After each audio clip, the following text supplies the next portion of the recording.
May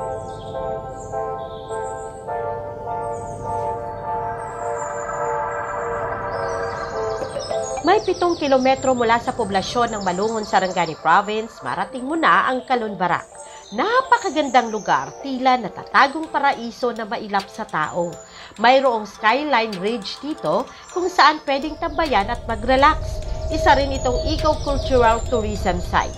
Akalain mong nasa tuktok na pala ito kung saan 360 degrees ang view.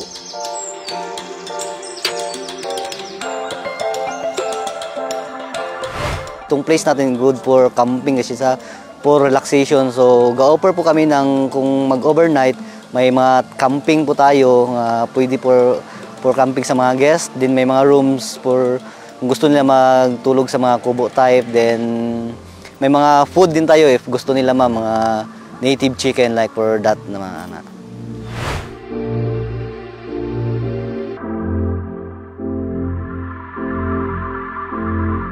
Mayroon din ditong overnight cottages para sa mga gustong magpahinga at mga upuan na ang view agaw atensyon naman sa mata dahil sa lawak na iyong matatanaw.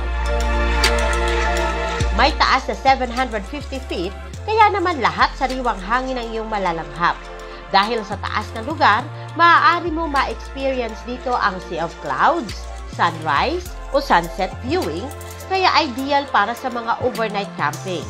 Overlooking views ito sa probinsya ng Sarangani, Davao del Sur at South Cotabato. At kitang-kita rin dito ang bungangan ng Mount Katutub. Ma'am, ang inabalikan sa among guest is the beauty sa Kalon itself talaga, na itong beauty na makikita mo talagang overview na surrounding 360 views po siya na panoramic.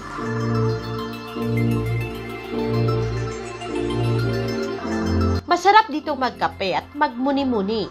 Ang Kalon Barak hango sa Blaan term na ibig sabihin kalon o kugon at barak, langka. Sa lugar na ito kasi marami rang kugon at puno ng langka kaya tinawag itong Kalon Barak.